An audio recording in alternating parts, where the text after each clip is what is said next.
Hi my friend, this is Walata Kidan. Welcome to my channel. So today I'm thinking about reflecting on the idea of fitting in.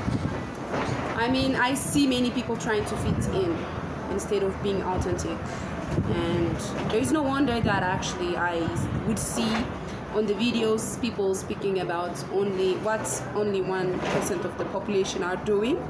So it means that 99% of the population, the world's population, are pretending to be someone that they are not, or they have like multiple masks that they wear depending on where they are and who they are dealing with. ስለዚህ ራስን መሆን ማለት when you are authentic, it's like ከሁሉም ሰው የተለየ እኛን ብቻ ሊገልጸን የሚችሉ ካራክተሮች፣ እኛን ብቻ ሊገልጸን የሚችል ባህሪ፣ እኛን ብቻ ሊገልጸን የሚችል ፍላጎትና አቋም ሲኖረን ነው ማለት ነው እኛ አውተንቲክ ልንሆን የምንችለው። It's like authenticity doesn't come from wanting to be similar with others. That it doesn't come from being in a group, you know. I'm not saying having a tribe is not good, is not awesome, but like even within the tribe, everybody has to acknowledge that they're unique and they have to embrace it completely. So I mean, fitting in ስላችሁ ምንድነው like I know it takes a lot of work. It takes a lot of processing of your trauma. It takes a lot of courage. It takes a lot of knowledge to actually even know the pieces of who you are. And then wanting to take action towards those pieces is also another step. You know what I mean? So I'm not saying it's easy to be authentic, but like when we meet people that actually reflect back to us where we're denying ourselves, instead of fighting to have a spot in their lives, or instead of giving their names just because they're not buying our emotional manipulation, or they're not buying how we are, like how we treat them, it's like focusing on the lesson that they provide. And actually when we are with ourselves, not to that person necessarily, but when we are with ourselves, being honest about what those people had taught us in our encounters with them, you know what I mean? So like I'm busy social media, you know, like they want to come into your life and they have their own standards, even though they don't tell you about those standards or their expectations of you. They normally have one or two because of due to the human nature, you know what I mean? Like I can only have you as a friend if you can actually represent me, right? If you can represent my values, if you can represent my likes and dislikes, if you can represent my mission in some way. Because if we don't have a profound relationship, a profound foundation for our friendship, it might involve then dependency, or it's involving inauthenticity and manipulation and lies and masks, you know. So I would know, it's like if someone can be my friend, if actually I can fit into someone's world, and if they can actually fit into mine based on how they actually are in different environments and with different people. For example, I've made a friend recently and his name is Kadus. In fact, we're planning on making a video together because he's got extended knowledge, very impressive knowledge about corona, the vaccination and the mask, and how they actually affect our health in a very negative way. So like he said he wants to talk about that on my channel. So we're working on that. So with this friend, it's not that we've been friends for a year, even like half a year, but like when I see, like my intuition said like it's the right kind of friendship because of his energy, his authenticity. It's not that I am perfect or he's perfect, or it's not that our friendship is not going to be is not going to go through troubles and challenges, but like how he represents himself. I've seen him with the strangers, I have seen him amongst my friends, I have seen him in the streets. He's literally the same person. So he embraces in some sense his chaos and order, his imperfection and perfections all at the same time. So this kind of person, when I invite that kind of person into my world, it's clear that they are going to add a value.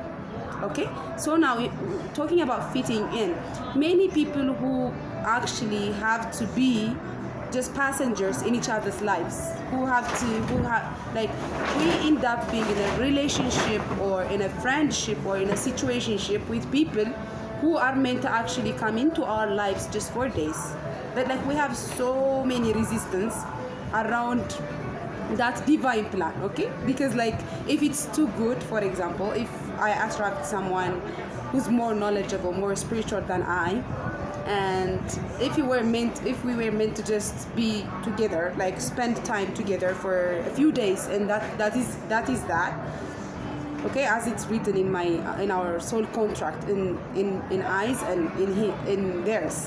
So but like since it's good, and since it's something that I never had, but I have always been wanting, that's to be with a person that can actually inspire me, I create a resistance around it. So I try to manipulate that companionship in a way that can actually bring me a lot of benefits in the long run. So I try to keep them with emotional manipulation or psychological drama, or by playing tricks, or by actually using what they don't have as a means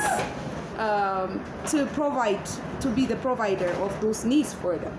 You know what I mean? I just know I have this mystical consciousness that actually helps me to know how people's system, their mind, their body works. And when I actually confront someone, I am a very confrontational person now, because there is no joke. I've built this world, and I am here to build a whole big empire of my own with my own community. So for me, letting you into my world, into my intimate circle, is a big deal. And some might say that's a little bit narcissistic. I mean, that's a little bit thinking of yourself as something and thinking of other humans as something else. Okay, I will give you that. For me, it's just simply having a preference.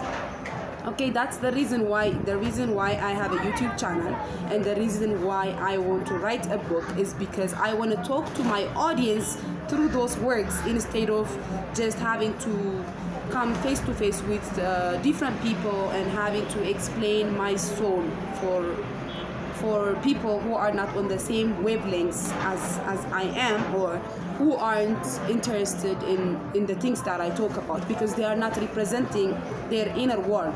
But like, for example, people like Alan Watts and people like Ramdas, they write books and they make it available on the market, right? So if I go to a bookshop and buy Ramdas's book, I am initiating a conversation with Ramdas, except I'm not accessing him directly, because that person is so influential. He knows that he has to contain his energy.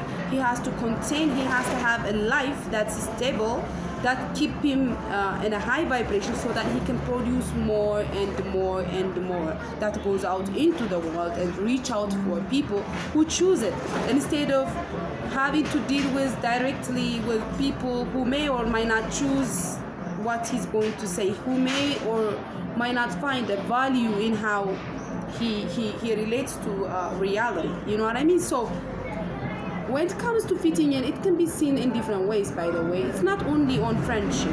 In fact, people even compromise a lot. They settle for less in romantic relationships.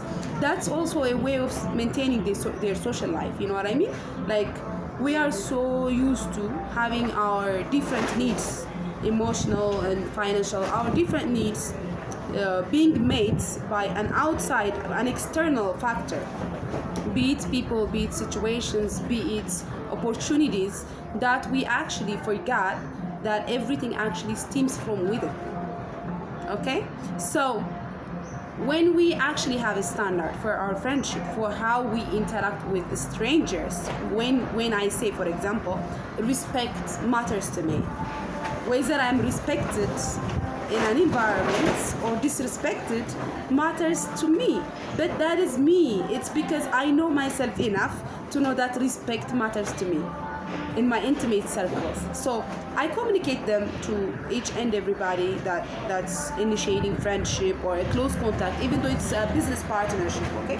Or even my clients. I have a few clients that comes to me. So I'm not a type of person who says, let's do this, let's just be together all the time, let's just hang out often kind of person. I usually take my time to understand people and to let them understand me as well, because they also have their own choices. But the fact that you don't have a standard for your friendships doesn't mean I can't have a standard for my friendships. That's where our reality contradicts in some way.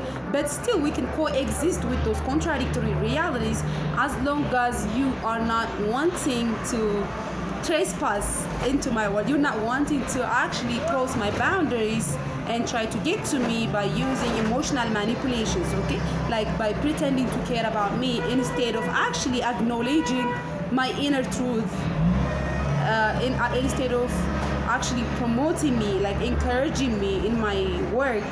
You kind of like, okay, I want to hide you, like I might be completely myself with you, but like if we are interacting with my personal stuff, let it be like, for example, work or friends, I will not involve you in those things the way that I treat you when we're by ourselves. Like people wear different masks, and if you want actually to know whether someone can actually be your friend or not, just try to see who they are in a different environment. That tells you a lot about them, because as I said, fitting in is about authenticity, right? Like I don't fit in because I'm different. I am different because I'm authentic. I'm actually saying yes to what makes me unique.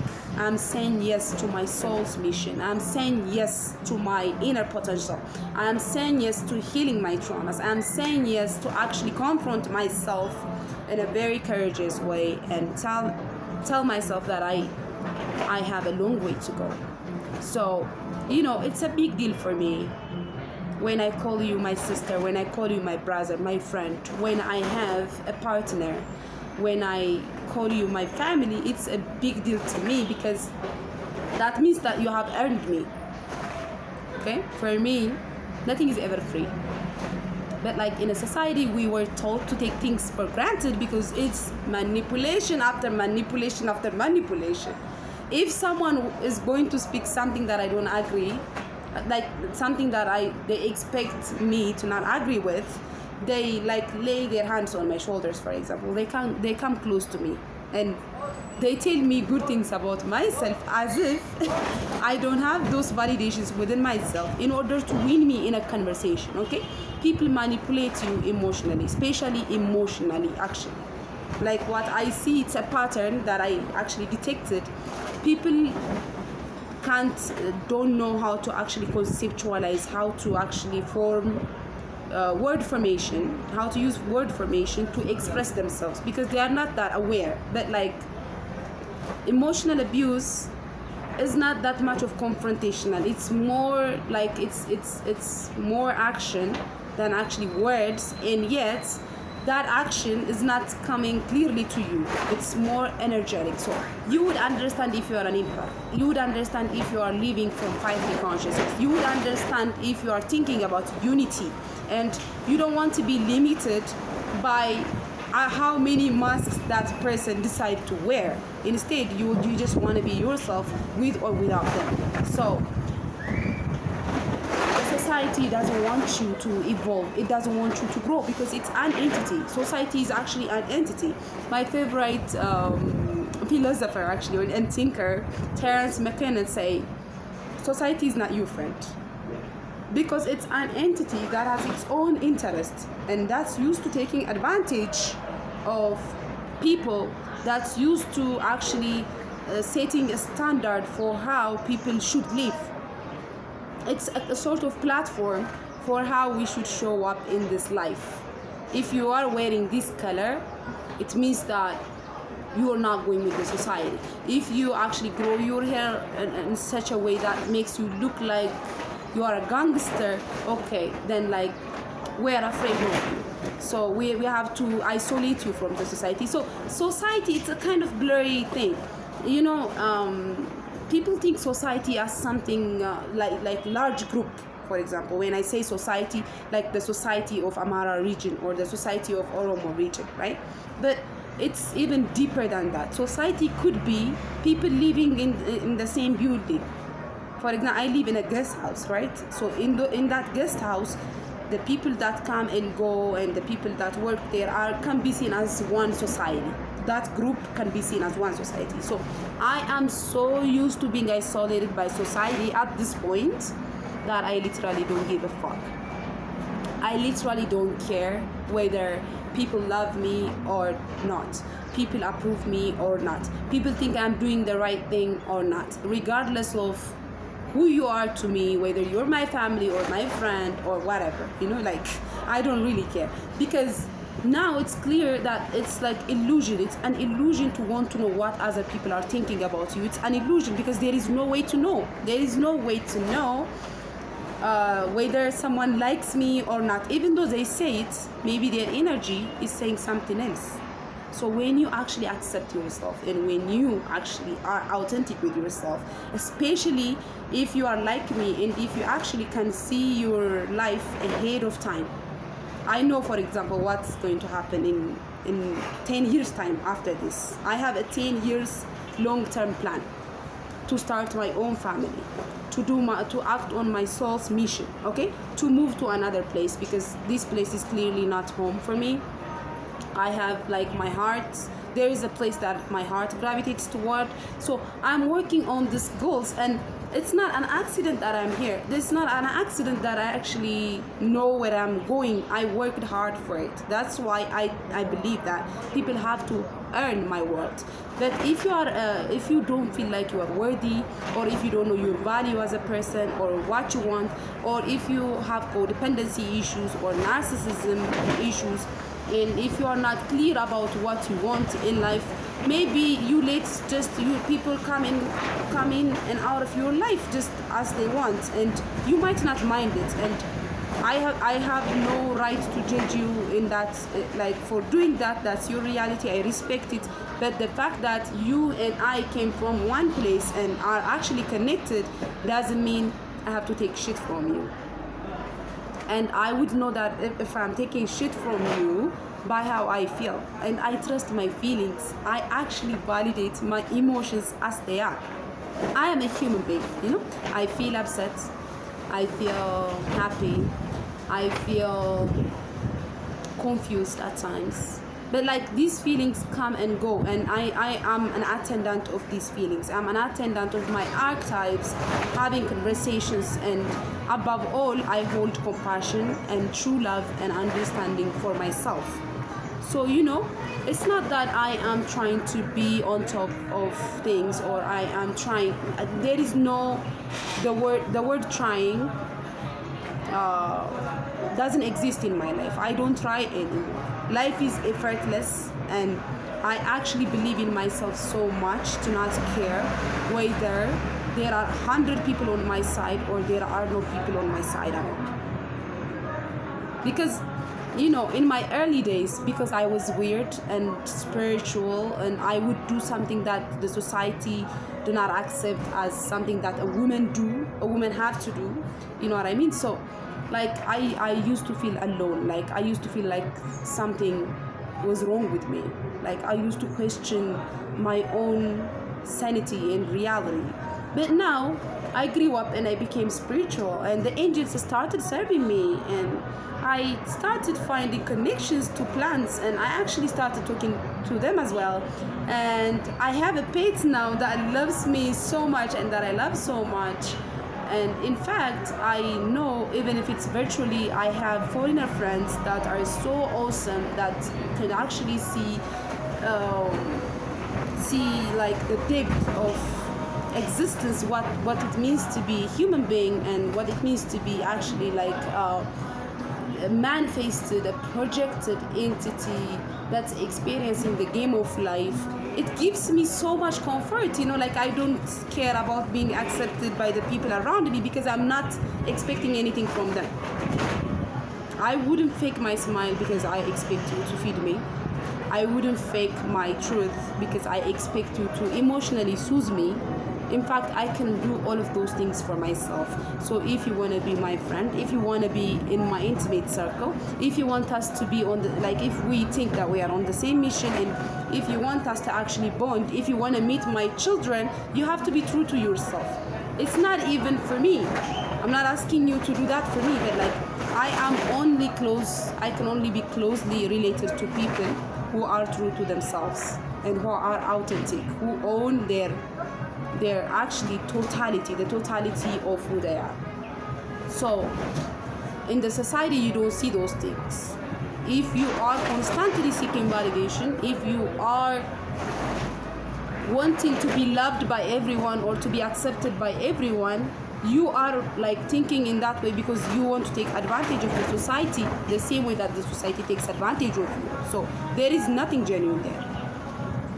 There is nothing genuine for society. It's not because they want you to grow. It's not because they understand you that they keep you in the same circle. It's because they think that you have something that they don't. So guys, stop trying to fit in, please. It doesn't matter. It doesn't really. I got to a point. It doesn't mean anything for me if I end up living by myself in a forest. I believe my creator to that level. I believe that I am making a difference. I believe that I am important, and the reason why I came into this planet is to expand the consciousness of the planet and my own. So I don't have time to actually think about pleasing you individually when I actually can serve a whole nation by being myself and by stepping into my own truth. So guys, I encourage you to do that as human beings, because like time doesn't exist, but like there is an expiry date for how much time and how much energy you have in this lifetime. So the wiser you are on how you are utilizing that energy and time, the likelihood of you experiencing bliss, experiencing depth, experiencing meaning expands. So guys, let me know in the comment section what you think about this video. Reflect on it and reach out on my email for healing sessions. And if you haven't subscribed yet, I encourage you to go ahead and subscribe. That's gonna help me a lot to know that I'm relating to a big audience. So I love you. I will see you in the next video. God bless. Rastafari. Bye. Love and peace.